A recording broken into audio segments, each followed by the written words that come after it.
आज उसी बेटा और बहू के चक्कर में मैं यहाँ तक पहुँच गई हूँ, लेकिन कहीं कोई पता नहीं चल रहा है। इस सामने जो घर दिखाई दे रहा है, इसी में आवाज लगाती हूँ, हो सकता है कोई इंसान।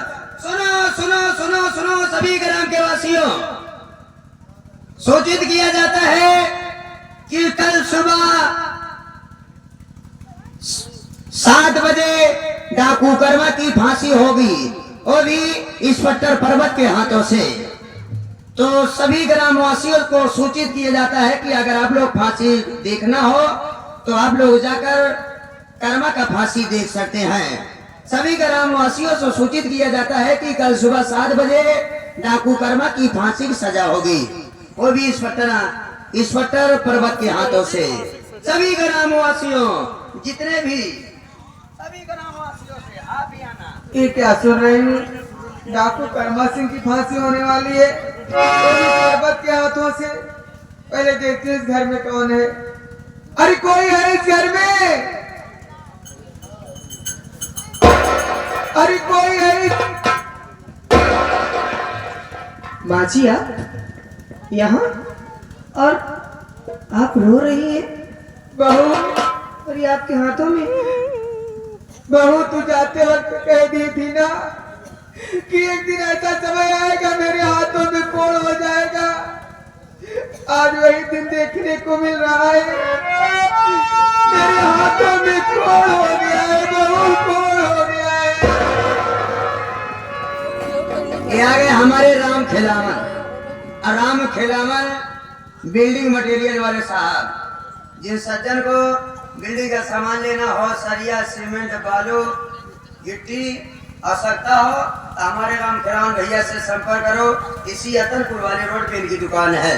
पार्टी हाथी में हाजिर। धन्यवाद। बहू, मैं तुझे बहुत परेशान की हूँ दहेज के चक्कर में। हो सके तो अपनी सासू माँ की गलती माफ कर दो बहू, मैं तुम्हारे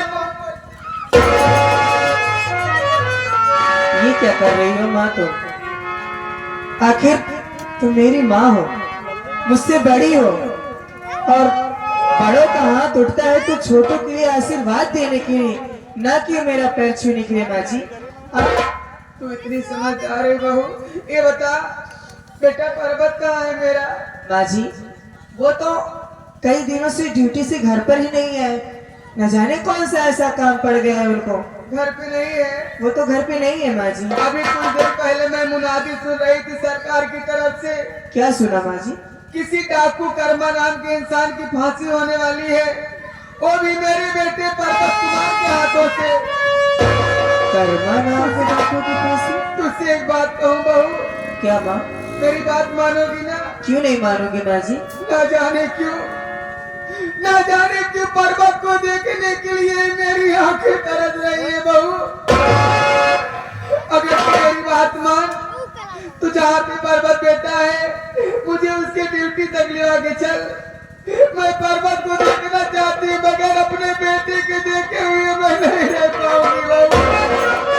मैं समझ सकती हूँ माँ, आखिर आप अपने बेटे से इतनी दिनों तक दूर रही हैं, तो आप चिंता मत कीजिए, मैं आपको जरूर वहां तक लेकर चलूंगी। चल बहू। चलिए।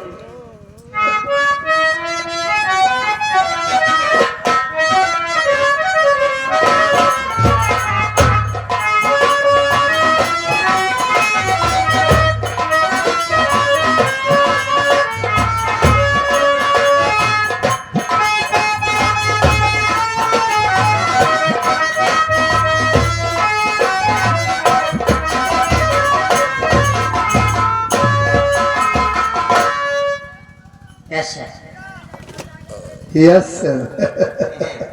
अच्छा हुआ, आज तो बहुत जल्दी जल्दी काम कर रहा है, एकदम पीछे पीछे लगा है। क्या करें सर, पीछे लगना हमारा काम है। टाइम नहीं है, हाँ काम तो है तेरा।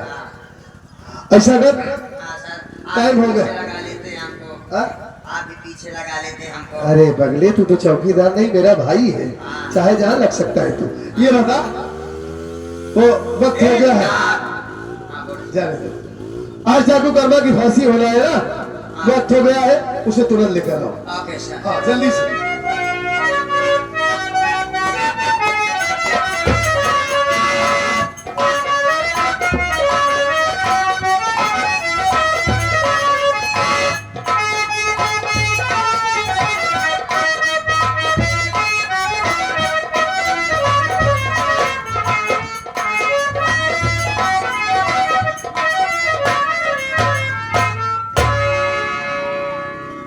लेके आ गए, हाथों से हथकड़ी खोल दो।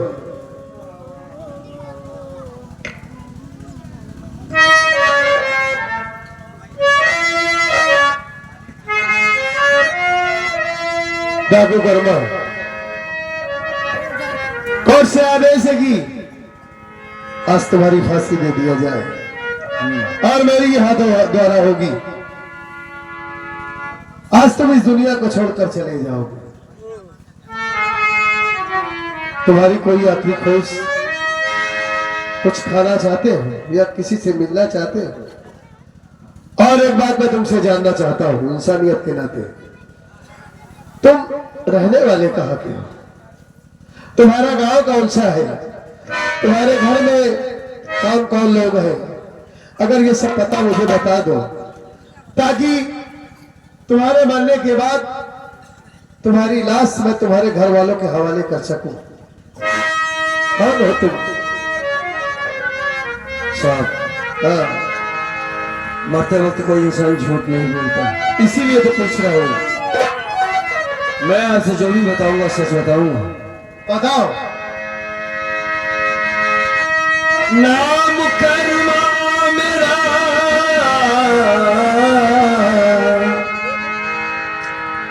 ताजलपुर है मकान,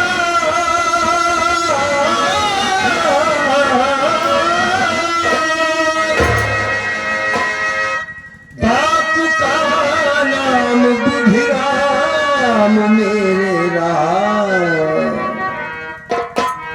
एक बहना थी कजरी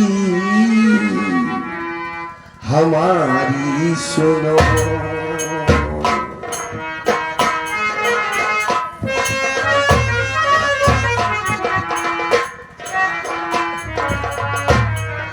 एक बहना थी हमारी, एक बहना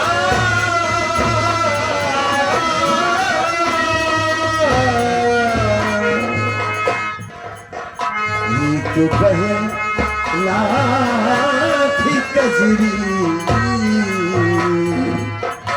हमारी सुनो। लगता है साहब से न मिल पाऊंगा, एक बहना थी कजरी हमारी सुनो।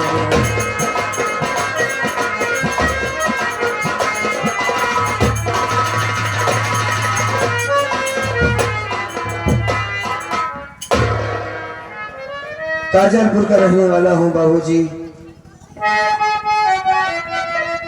कोई जगह जब अपनी माँ के पेट से डकैत नहीं पैदा होता है, उसकी मजबूरी, उसकी बेबसी, लाचारी उसके हाथों में बंदूक पकड़ा देती है। गरीब परिवार से था साहब मैं, माँ बाप बचपन में मर गए। 5 साल की बहन थी जिसकी परवरिश भाई नहीं बल्कि बाप बनकर मैंने की। सयानी हुई, उसकी शादी कर दिया बाबूजी। बड़े अच्छे लोग थे जहां पर शादी हमने की थी।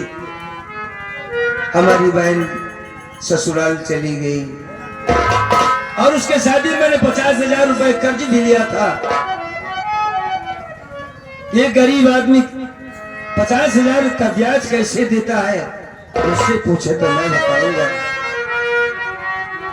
2 साल निकल गए, बहन के ससुराल नहीं जा पाया और उसकी तबीयत ठीक नहीं थी साहब।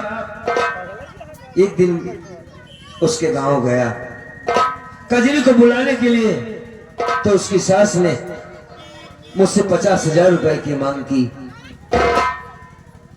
गाड़ी लाकर आया हूं, वॉशिंग मशीन, 50,000 नहीं लाया हूं, बहन को लेने आया हूं।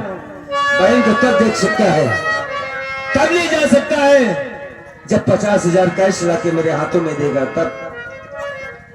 मैंने साहब उससे कहा कम से कम मेरी बहन को बुलाओ, उसे देख तो लूं। लेकिन उस औरत को मुझ पर तरस नहीं आया और मुझे ठोकर मारकर भगा दिया वहां से। क्या करता है गरीब कर्मा, रोता हुआ गांव वापस आया कि चल करके ये सारी बातें अपनी गौरी से बताऊंगा, अपनी पत्नी से बताऊंगा। यहां आया तो क्या देखता हूं बाबू, मेरी गौरी तड़प रही थी। कर्मा बचाओ मुझे।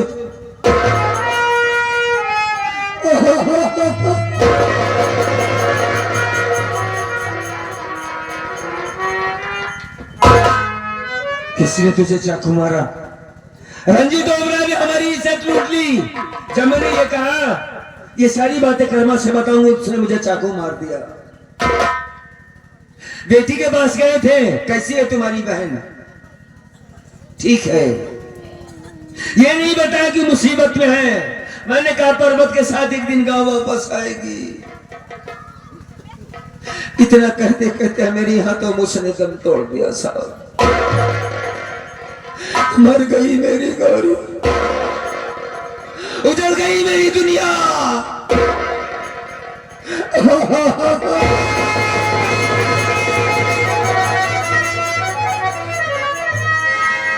उस तरफ दहेज के खातिर मेरी बहन को मारा जा रहा है, दूसरी तरफ पत्नी को जान से मार डाला गया। मेरे पास कोई रास्ते नहीं बचे थे। आखिर में मैंने ये बंदूक उठाया और कसम खाई थी कि जब तक रंजीत ओबरा के टुकड़े टुकड़े नहीं कर देता साले के, तब तक चैन से नहीं बैठूंगा। कुत्ते की मौत मारूंगा उसे, और मार दिया साले को। इस बात का मुझे घमंड है, फक्र करता हूं मैं कि मार दिया रंजीत ओबरा को, कसम खाई थी। उसके खिलाफ कोई गवाही नहीं दे सकता साहब। और आज उस बहन को ढूंढा तो नहीं पाया। कहा देख रहा हूं साहब, आप हमारी हकीकत सुनते सुनते आंखों में आंसू आ गए। क्या बात है, क्यों रोने लगे? वाकई में तुम्हारी कहानी इतनी दर्दनाक है कि सुनने के बाद आंखों में आंसू आ गए। लेकिन क्यों आंसू क्यों आए? भाई मैं आपको पहचान पाया और नहीं आप मुझे पहचान पाए भाई साहब। अरे भाई, हमें तो हर पुलिस वालों की शक्ल एक जैसी दिखती है। आप एक पुलिस वाले हैं, इसमें मैं पहचान क्या करूं? गौर से देखिए आप मुझे, गौर से देखिए और पहचानने की कोशिश कीजिए। मैं आपका वही पर्वत हूं भाई साहब, आपकी बहन कजरी का पति हूं मैं आपका पर्वत हूं।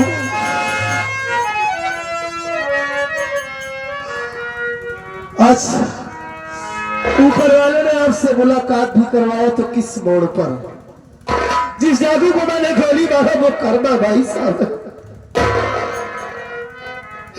और कितने दिनों से आपकी तलाश कर रहा हूं मैं।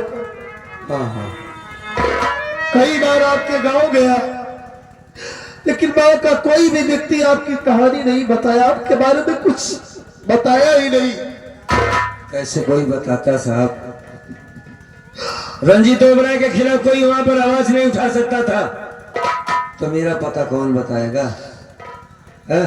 आज आप बता रहे हैं कि गौरी भाभी दुनिया छोड़कर चली गई। मेरी मां ने आपको दहेज के लिए सताया, वाकई में आपको बहुत सताया गया है।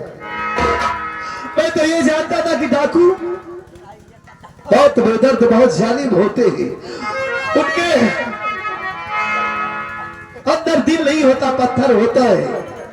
लेकिन आज जाना कि इंसान डाकू क्यों बनते हैं।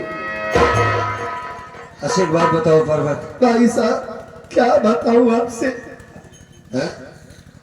आपकी बहन आपके लिए बहुत रोती है। कहाँ है हमारी कजरी? सही सलामत है, अच्छी है, मेरे पास है वो। चलो अच्छा है, मेरी बहन ठीक ठाक है। और मेरी माँ के कारनामों को तो आप जान चुके थे जब बता रहे आए थे ना। अपनी माँ के कारनामों को देखकर मैं अपनी माँ को छोड़ दिया भाई साहब। मैं कजरी को लेकर अलग रहता हूँ। कहाँ है कचरी? कजरी यहाँ से बहुत दूर है। आपने हमसे अभी भी वादा किया कि तुम्हारी हर ख्वाहिश को मैं पूरा करूंगा। क्या खाना चाहता है, क्या पीना चाहता है, किससे मिलना चाहता है? मैं अपनी बहन से मिलना चाहता हूँ साहब, बुलाइए उसे। आपने अभी वादा किया था मुझसे। हाँ वादा तो किया भाई साहब मैंने, हाँ, लेकिन इतना वक्त नहीं है हमारे पास कि मैं कजरी से आपको मिलवा सकूं। पर्वत, मैं तुम्हारी मजबूरी को समझ सकता हूँ। बहुत दूर है यहाँ से कजरी, रोने और मुझे बहुत अच्छा लगता जब आप अपनी बहन से मिलते। सबसे ज्यादा खुशी मुझे होती। अरे यार, इसमें खुशी और नाराजगी की बात नहीं है पर्वत। अगर तुम नहीं, हमारी कचरी नहीं, तो कम से कम उसका सुहाग मेरे सामने खड़ा है। खुशी हमें है कि अगर कोई है अपना तो मेरा पर्वत है, उसके हाथों हमारी मौत होगी। और जाके बताना उसे कि डाकू कर्मा कोई और नहीं, तेरा भाई है। और मैंने उसकी फांसी लगा दिया, चूंकि इस दुनिया का सबसे बड़ा भाई, सबसे बड़ा निहायत अच्छा आदमी को उसने गोली मारा था, रंजीत ओबराय को। वो रईस नहीं था, बहुत पापी, बहुत बड़ा जालिम था वो। बस उसके खिलाफ कोई सबूत नहीं मिल रहा था। आपके हाथों खून हुआ है, इसी बात का अफसोस है कि कोई सबूत नहीं है, नहीं तो मैं आपको फांसी न लगने देता भाई साहब। ये कोई नई बात नहीं है पर्वत। रंजीत ओबराय जैसे बड़े आदमी के सामने कोई खड़ा नहीं हो सकता, और ना ही कोई सबूत उसके सामने पेश कर सकता है। सबूत और गवाह खरीदे और दोनों बेचे जाते हैं। सच कह रहे हैं आप। तुम अपना काम करो जो तुम्हारा काम है। ए भाई लगा, कैसे काम करूं, क्या बताऊंगा मैं कजरी को? वही बताना जो तुमने किया है मेरे साथ। नहीं बताता हूं मैं।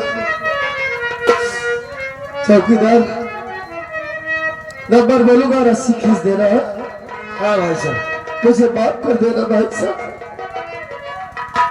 नंबर 1 और नंबर 2 और अरे बा,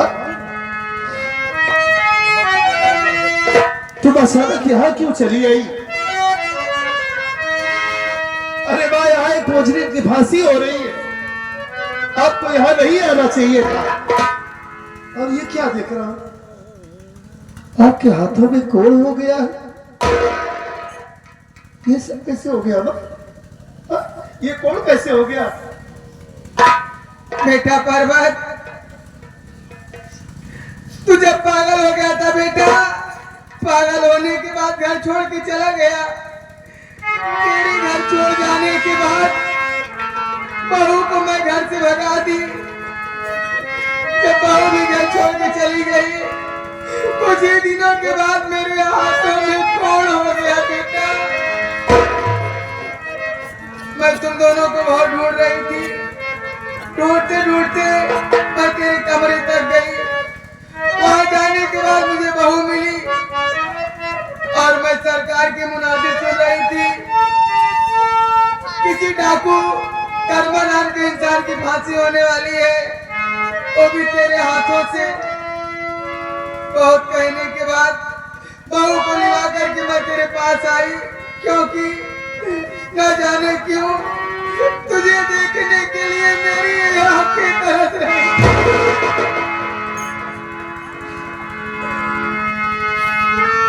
आज आपकी आंखों में मैं आंसू देख रहा हूं मां। पहली बार मैंने आपकी आंखों में आंसू देखा है, और ये देखकर मुझे बहुत खुशी है कि मेरी मां आज मां बनी है।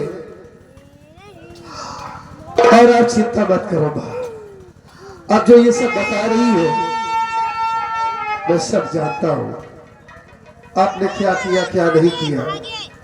ये तो हमारी नसीब है, मेरी पत्नी के प्यार की वजह से आज मैं जिंदा खड़ा हूँ आपके सामने।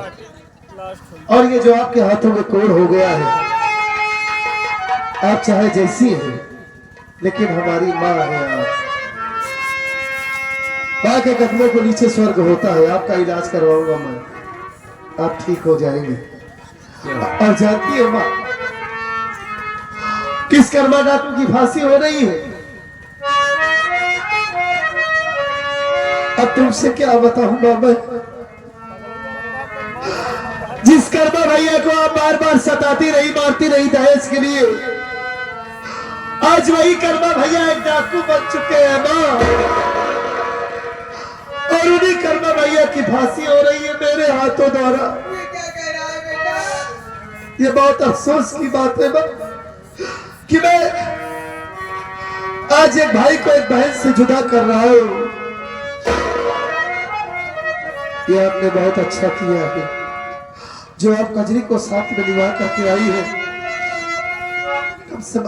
कब आखिरी बार मैं उसके भाई साहब से उसे मिलवा तो दूं, उसे बुलाओ।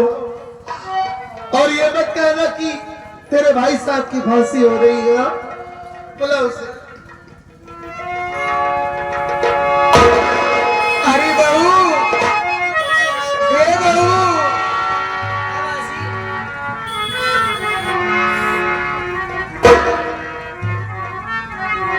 अच्छा हुआ कजरी, जब तुम माँ को अपने साथ में यहाँ तक लिवा कर चली आई।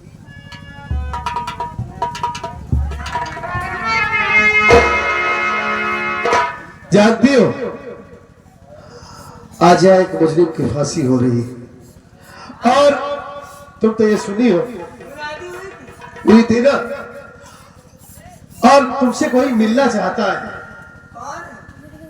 मिलवाता हूं, उधर चलो।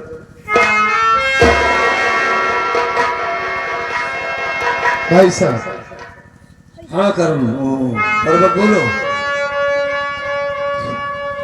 आपको कोई देखना चाहता है, मिलना चाहता है आपसे, उसे बुलाता हुआ। कौन है भाई इस दुनिया में हमारा अपना? है कोई, तभी तो मिलना चाहता है। बुलाओ, देखता हूँ उसे। कजरी, कौन है आप? बहन कजरी के सिवा कौन है हमारा भाई? हाँ कौन? भैया,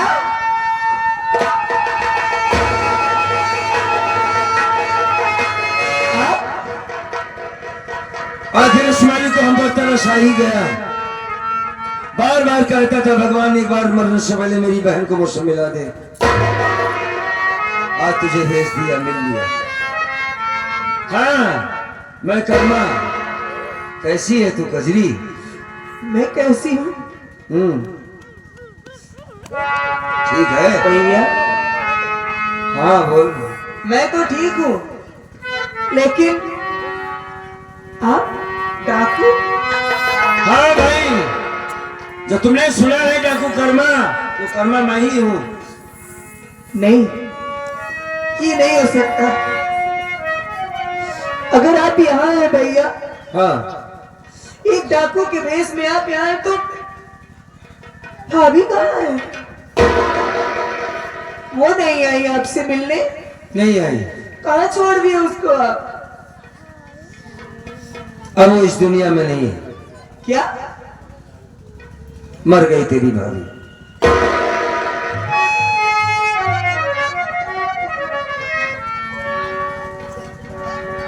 कर्मा की पत्नी को मार डाला गया, वो नहीं है जिंदा, मर गई वो। नहीं भैया, हाँ ये नहीं हो सकता। मेरी भाभी मुझे छोड़ के नहीं जा सकती। कह दीजिए कि वो झूठ है। कैसे कह दूं किसी? अरे, एक माँ को तो मैंने देखा नहीं, और दूसरी भाभी मुझसे जुदा हो गई। ये नहीं हो सकता भैया। भगवान मेरे साथ ऐसा नहीं कर सकते। मैंने बताया कि तेरी भाभी नहीं रही, बहुत तकलीफ हो रही है तुझे। ठीक है, तू आ गई, तुझे देख लिया, फांसी भी हो जाएगी। तुझे ये खबर मिल गई कि पहले तेरी भौजाई मर गई, बाद में तेरा भाई।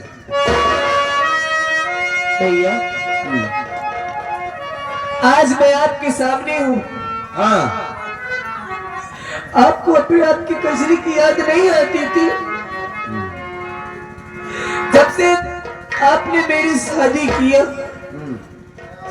तब से एक बार भी अपनी कजरी से मिलने नहीं है कि आपकी कजरी कैसी है, किस हालात में है, जिंदा भी है या मर गई। अगर आज हमारे माँ बाप जिंदा होते तो अपनी बिटिया से मिलने जरूर आया करते, लेकिन भैया आपने तो जैसे अपने सर का बोझ हल्का कर दिया। शादी करने के बाद एक बार भी अपनी बहन की तरफ मुड़ के नहीं देखा। कैसे भैया? और बोल, कौन सी जी भर के घोंसले? ये जमाने के दरिंदे तो तेरे भाई को छलनी कर दिया रे। जो बचाए तुम ये आखिरी बार बोल ले कि वास्तव में तेरे माँ बाप अगर इस दुनिया में जिंदा होते तो तुझे देखने जरूर आते। हाँ भैया। भाई था, भौजाई थी, शादी कर दिया, भूल गए। तेरी शादी किया था 5 साल की थी जब माँ मर गई थी, बाबूजी मर गए। तुझे क्या पता कि तेरे बाप कैसे थे, तेरी माँ कैसी थी? कुछ नहीं मालूम। बाप बन के मैंने तुझे पाला था और बेटी समझ के तेरी शादी किया था मैंने। कहते कि मेरे बाप जिंदा होते तो मेरी खबर लेने जरूर आते। कैसे सोच रही है कि तेरी खबर नहीं लेता मैं? हाँ भैया। तेरी शादी होने के बाद तेरी भौजाई की तबीयत ज्यादा खराब हो गई। उस तरफ सेठ रंजीत ओबराय का 50,000 का कर्ज मेरे सर पर पड़ा था। 1 साल पूरा निकल गया। कर्ज दूं कि खाना खाऊं, इलाज करवाऊं, इस कर्मा से किसी ने नहीं पूछा कि तू किस हालात में गुजर रहा है। गया था तेरे घर, आप आए थे? गया था तुझको लेने के लिए। तेरी भाभी की आखिरी इच्छा थी कि कजरी को एक बार मैं देखना चाहती हूँ। तेरी सास ने सिर्फ मुझसे दहेज की बात की थी। 50,000 ले आओ, मोटरसाइकिल ले आओ तो अपनी बहन को देखोगे, ले नहीं जा सकते। रोता हुआ वापस आया था, तेरी सास ने मुझ पर हाथ उठाया था, मुझ पर कर्मा को लात मारा था तेरी सास ने। आया तो देख रहा हूं तेरी भौजाई तड़प रही थी। रंजीत ओबराय ने उसकी इज्जत लूट के उसके पेट में चाकू मार दिया था। मर गई तेरी भौजाई। उसी दिन मैंने कसम खाया था कि जब तक रंजीत ओबराय को इस दुनिया से मिटा नहीं दूंगा तब तक मैं चैन से नहीं बैठूंगा, और मार दिया साले को। आज फांसी होने वाली है, बस यही सोच रहा था कि कजरी कब आएगी मुझसे मिलने। हमारी जिंदगी हमसे दूर क्यों चली गई? और आई तो कहती है कि मेरे बाबूजी होते तो मुझसे मिलने जरूर आते। भाई और भौजाई का कोई रिश्ता नहीं होता? कैसे समझ लिया तुमने? नहीं भाई, तू मासूम है, तू हमारी बेटी जैसी है। खैर छोड़ मेरी बात को। भैया हाँ, माफ कर दो भैया। काहे की माफी रे? नहीं जानती थी कि मैं ये कैसे बोल सकती हूँ कि आपके तो प्यार बसते हैं मुझमें। आप खुद नहीं खाते थे लेकिन अपने बहन को जरूर खिलाते थे। इतने दिनों बाद मिली हूँ ना भैया, हाँ इसलिए आपसे शिकायत कर रही हूँ। यहाँ तक कि जब राखी का त्योहार आता था, हाँ, मेरी सास मुझे आने नहीं देती थी। कुछ मत बता, मैं सब जान गया। जब वो औरत एक मर्द का हाथ उठा सकती है तो तेरे साथ क्या करेगी? जा तू, तेरा काम खत्म हो गया। नहीं भैया, अब मैं सुकून से मर जाऊंगा। इतने दिनों के बाद मिले हैं अपनी बहन से। हाँ, इतने दिनों के बाद आपको देख रही हूँ। तो देख ले, आखिरी बार जी भर के देख ले, हाँ देख ले। देखूंगी। और एक बार अपने इस बहन को गले से लगा लो भैया। लगा लेता बटे, तेरा वो गरीब भाई कर्मा होता तो लगा लेता। इन हाथों से खून किया है मैंने, बता मेरे पास जा। नहीं भैया, चली जाए यहाँ से। नहीं जाऊंगी। आप कानून की नजर में, दुनिया की नजर में खूनी है, डाकू है, हाँ, लेकिन अपनी बहन, अपनी कजरी के लिए आप वही कर्मा भैया हो। थोड़ी देर के लिए हमारे वही कर्मा भैया बन जाओ। अपने इस बहन की आखिरी ख्वाहिश नहीं पूरी करेंगे भैया। जरूर करूंगा, जरूर करूंगा बहना। आ कजरी,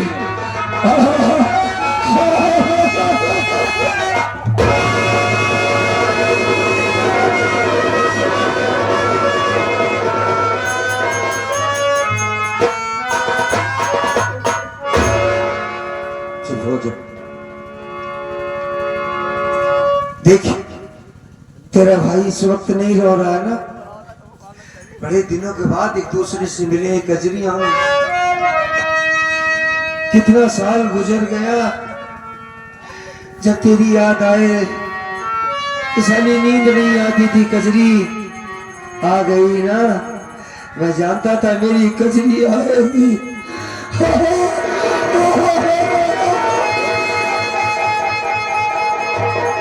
आ गई मेरी बहन मेरे पास।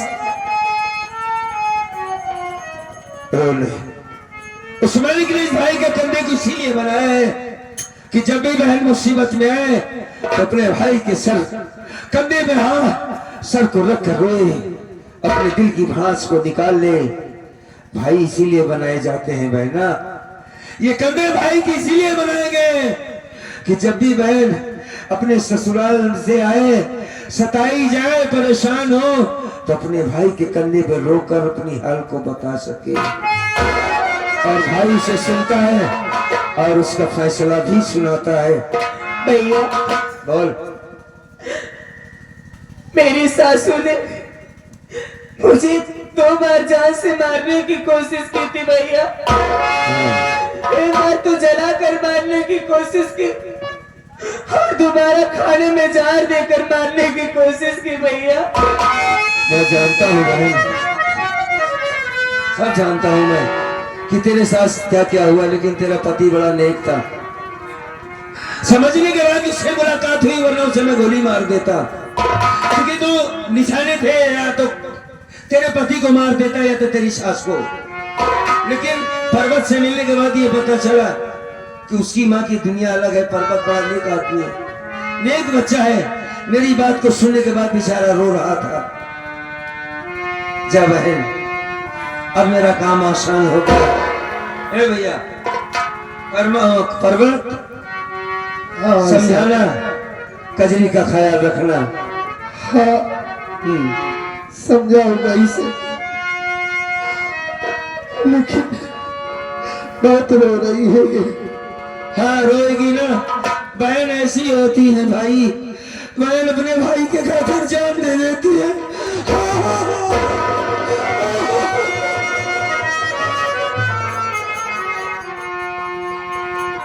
ये बहन है ना, ये रिश्ता ही बड़ा ना, बहुत मजबूत रिश्ता बहन भाई का होता। तो घबरा मत, सब ठीक हो जाएगा। जा, सच कहते हैं आप। जा, भाई भाई का रिश्ता बहुत अनमोल होता है। कजरी, जा तुझे संभालो अपने आप को। जा कजरी जा। नंबर बोलो पर्वत, लगा दो फांसी मेरी, हो जाए कहानी खत्म। नंबर 1 हाँ, और नंबर 2। रुक जाइए साहब, इस आदमी को किस जुर्म में फांसी दिया जा रहा है? तुम जानती नहीं हो, ये एक डाकू है और इसमें सेठ रंजीत ओबराय का खून किया है। इसकी फांसी नहीं होगी तो क्या होगी? लेकिन ये बताओ, कौन हो तुम? क्या नाम है जो अचानक आ गई? मैं किरण ओबराय हूँ साहब, मैं उसी सेठ की बहन हूँ, रंजीत ओबराय की बहन हूँ मैं। किरण ओबराय? तुम सिर्फ रंजीत ओबराय की बहन हो, लेकिन ये बताओ क्या जानती हो इनके बारे में? ये क्या ली हो हाथ में अपने? सुलहनामा लेकर आए हूँ साहब कोर्ट से, आप खुद ही पढ़ सकते हो।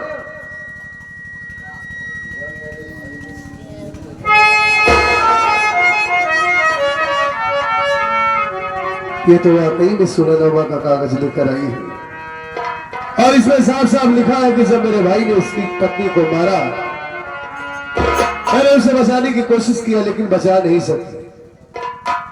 मेरी आंखों के सामने खून हुआ और इसमें मजिस्ट्रेट का ये साइन भी है। बहुत अच्छा काम किया है किरण तूने। ए चौकीदार, ये गले से फांसी का फंदा निकालो।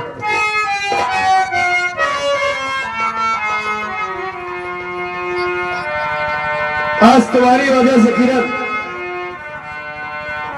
एक बेगुनाह की जान बच गई। भाई साहब, हाँ। एक लड़की आई है। अरे तो मैं देख रहा हूँ यार, सुन भी रहा हूँ। ये अखिल, किरण, आओ बात करो। इतने खुश होने के बाद तेरी हवेली को जला दिया मैंने, तेरे भाई को गोली मार दिया, तुझे भी मारने जा रहा था मैं। इतने उल्टा सीधा बोला, फिर भी तूने मेरी जान बचाई। इतना दौड़ धूप करके मुझे निर्दोष साबित किया तुमने, क्यों? क्योंकि आप बहुत अच्छे इंसान हो। अरे यार, मैं कैसे अच्छा हो सकता हूँ जो आदमी तेरे भाई को गोली मार दे, तुझे घर से बेघर कर दिया, वो आदमी कैसे अच्छा हो सकता है? मुझे बहुत अच्छा है जो मेरे भाई को आपके हाथे से खून हुआ है। ओ हरामखोर, बहुत कमीना इंसान था। आप बहुत अच्छा किए जो अपने पत्नी का बदला ले लिए। मैं इसे एहसान का बदला कभी नहीं चुका पाऊंगा। हाँ, कभी अगर जरूरत पड़ी किरण, तो मैं अपनी जान देकर तो इससे एहसान का बदला जरूर चुका सकता हूँ। नहीं नहीं, हाँ। आज चुका कर जाओगे आप, क्योंकि इस दुनिया में मेरा कोई भी नहीं है। अरे भाई, नहीं है तो हम नहीं कर चुकाएंगे। अब आप भी अकेले हो, मैं भी अकेली हूँ। मतलब अगर करना है तो अपने जिंदगी की मालकिन बना लो ना मुझे।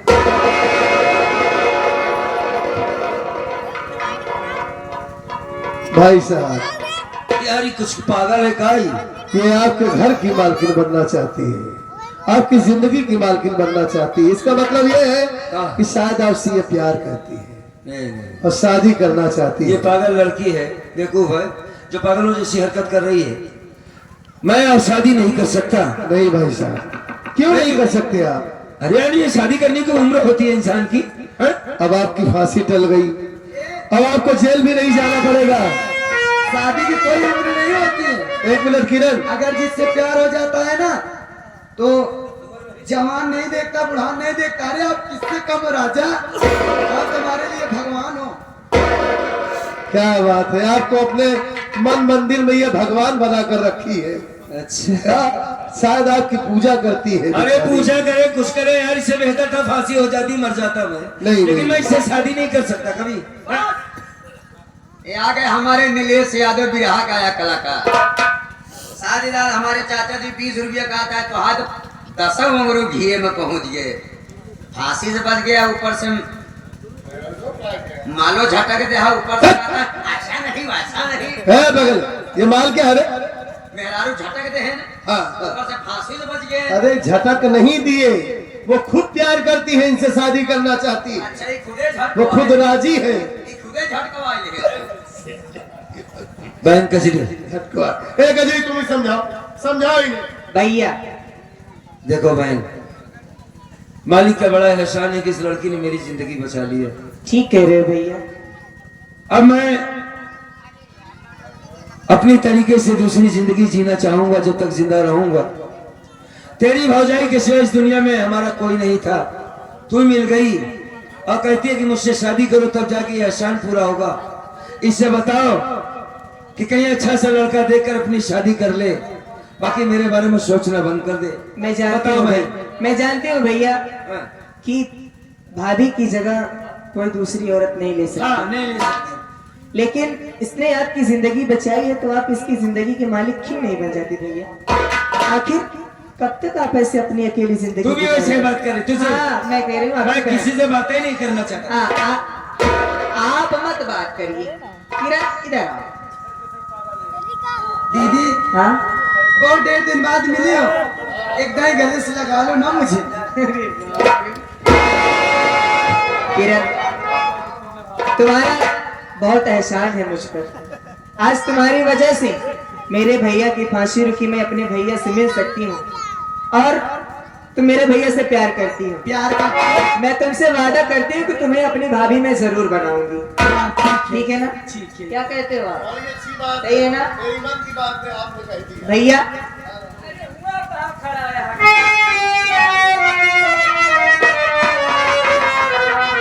आओ भाई साहब।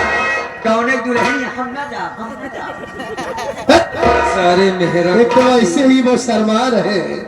हाँ, बात यार शर्माने की नहीं है। भाई साहब मैं कजरी का पागलपन देख रहा हूँ तुम पागलपन नहीं है। हाँ, आज वो इतनी खुश है कि इतनी खुश मैंने उसे कभी नहीं देखा। चलो मालिक करे खुश रहे मेरी बहन। अच्छा तू क्या चाहती है बोल। मैं ये चाहती हूँ, हाँ। अगर आप मुझे ऐसे ही खुश देखना चाहते हो हाँ। तो किरण से शादी कर लो भैया, और ना मत कीजिएगा। चल ठीक है, हाँ तेरी खुशी के खातिर माता जी यहाँ आइए। हाँ बेटा कर्मा, मैं आपका गुनहगार हूँ। सबसे पहले मैंने आप पर हाथ उठा दिया था गुस्से में आकर के। अरे बेटवा हम गुनाहगारे, हमारी गलती माफ करो। तो क्या इतना परेशान करे दहेज की खातिर? अब तो मेरी बहन को अच्छे से रखोगी, हाँ हाँ, अब तो दहेज नहीं मांगोगी। दहेज के नाम न ले बेटवा। एक जगह सी लालच ने कई घर बर्बाद किए माता जी, मानती हैं अब इस बात को?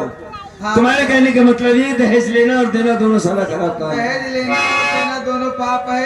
हाँ। दुल्हन ही दहेज है। ये लोग शादी के लिए परेशान हैं। आए बेटवा सही कहता है। अबे हाँ। तुम्हारी जिंदगी बहुत बची बा। अच्छा अगर दुल्हनिया हमार कहत बा हाँ। वो दुल्हनिया खराब नहीं न। नहीं नहीं, देखने में तो ठीक ही ठाक है। आए एक लवरिया है बेचारी, बियाह शादी कैल। खाए पिएगी भरा जाएगी। अरे वो सब तो बात अपनी जगह बा, लेकिन बेटवा बियाह करे जोड़िया निक बा। ठीक है ठीक है ठीक है। एक काक तो सजा बजा रहा। लाओ कजरी। क्या बात है, बहुत खुश है कजरी आज।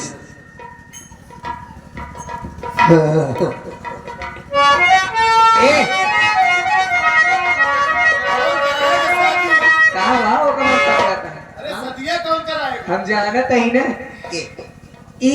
न माई के साथ काशी जात रहा, अच्छा आवत जात रहा, बाबा बाबा से मिलत रहा, पंडित उंडित से मिलत रहा। न जाने तो कुछ मत करो तर सही कहती ना? कहे नहीं। आए जानत बा कि जब तोहरे बाबू रहन बेटवा इको बियाह करावे साथे साथे जात रहा। छोड़ के तब हम करवावे लगे छटा छट छटा छटा छट। मंत्र पढ़ लेते ना फटर फटर तुरंत। बेटवा तू कराई डावा बियाह, हाँ? बियाह कराई डावा। पानी पानी दिन देखा है कि खड़ा हुआ, एक ही खड़ा हुआ। चला खड़ा हो जाए तो मंत्र हो पड़ेगा। हम कहे थे दाहिने साइड के रहा था। करवाओ करवाओ करवाओ। एक ही आओ, इधर आओ। देखा सरसों न फूट जाए। तू अपन हाथ ही दे, तू अपन हाथ दे। हाँ हाँ हाथ दो, हाँ हाँ। चलो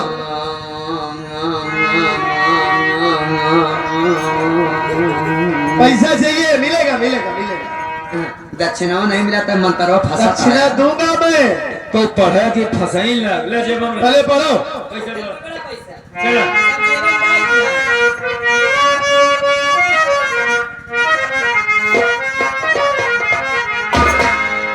राम राम कहे बारम्बारा, अतुलहुन के देखब पार के पारा। धान धान रहे चमड़ा के थैली, अचतना हुन ब्यावतना फैली। है ये मंत्र जब पे पढ़ा था तो हमका निरहुआ के याद आएंगे। दुल्हन रहा बीमार हो उसे चपक के हुआ का होता ये सूरत ए पंडित, समझ नहीं पाया। मतलब बता इसका। धन धन रहे चमड़ा के थैली, ये पेट है। ये पेट न होता तो किसी से भेंट नहीं होता। बात बताइए, ये पेट है, धन धन चमड़ा के थैली, और जितना हुलबे उतना फैली। एक ही से हुला थे तो एक ही से फैला था। हाँ। मतलब ये है। चलो ठीक है, आगे पढ़ो।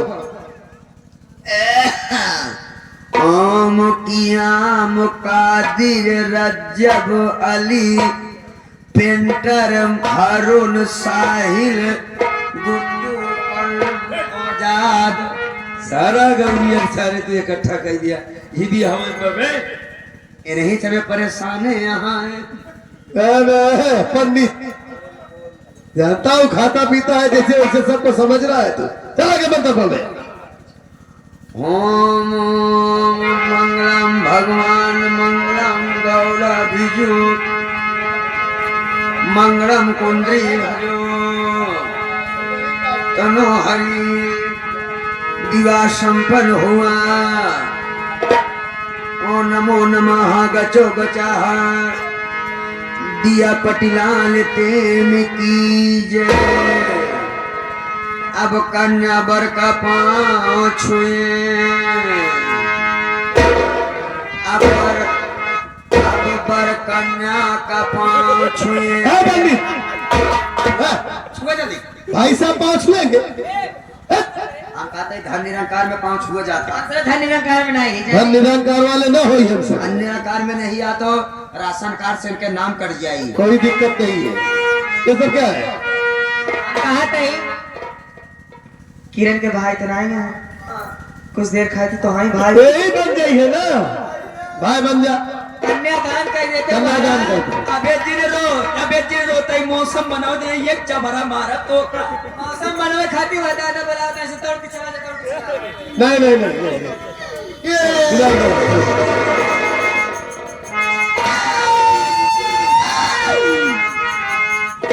छोटू की दुआएं लेती जा तुझको ये मोटका भतार मिले।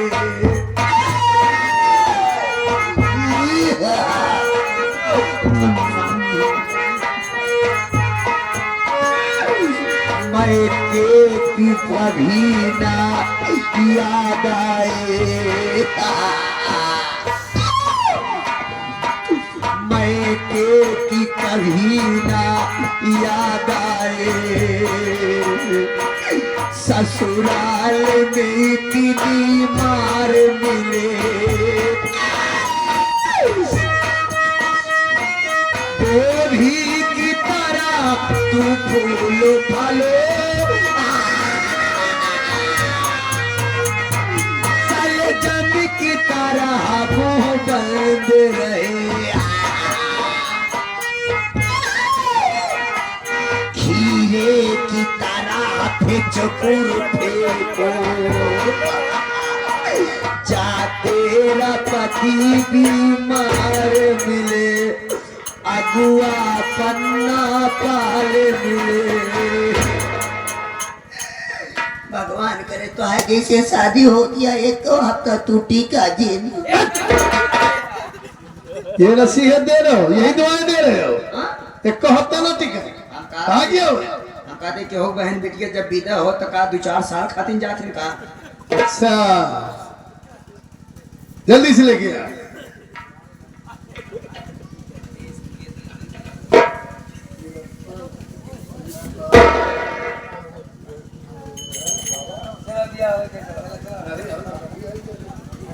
ये आगे हमारे नीलेश यादव 21 रुपया दक्षिणा देता है, 10 रुपया पंडित खातिर दक्षिणा देता है।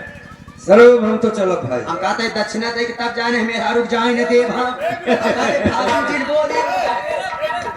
ए भैया अच्छा छूछे विदाई करे देता है। अरे कुछ दे दा दे दा यार। अरे नहीं बा गद्दर जाई दे दा ओला बिछावे के पंडित कहां जा। बतावा दक्षिणा खातिर परेशान है हम देख परी भगवान। के हम घाटे पर ये हैं? विदाई करा था कायदे से करा। देखा बिटुआ तो कद कुछ दे न पाऊगा, मेहमान के जरूर हम दे। बताओ बताइए,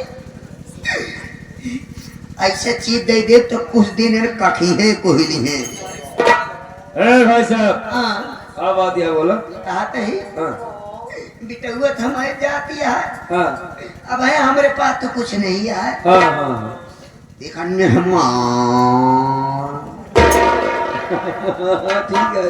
आया जरूर, हाँ मेहमान गाय की तरह बोलो तो हमें।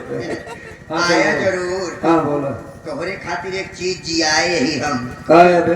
दुआरे बांध दिवे, दुआरे के शान बनी रही, दो पैसा उसी आई जाई, वो भी आई जाए तो बकरा ईद के दिन बेच सकत है। मतलब तो कई अंडू बकरा रखे ही हम, वही देवे। अंडू बकरा देगा। हाँ चला कोनो बात नहीं, ससुराली के माल सब ठीक है ठाक रहा। सब ठीक है। हाँ अच्छा, अब हम चला बा। नमस्कार दोस्तों, हमारा ड्रामा यहीं पे खत्म हुआ।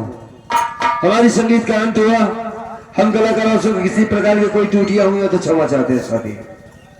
इस पार्टी के मालिक हमारे पन्ना लाल पाल जी और मैनेजर ये छोटे लाल, बाकी अन्य कलाकारों के सहयोग से पार्टी चल रही है। तो किसी भी शुभ अवसर पर ना भूलें साथी, एक बार दोबारा सेवा करने का मौका देंगे। हालांकि आप लोगों को बड़ा एहसान है, इस पूरे इलाके में हम लोगों ने कई रात प्रोग्राम किया और कम जगह सब ठीक ठाक था। तो आप लोगों का प्यार नहीं भूल सकता। आप लोगों का नाम रोशन ये पन्ना लाल जी कर रहे हैं, करते रहेंगे। जय हिंद, जय भारत।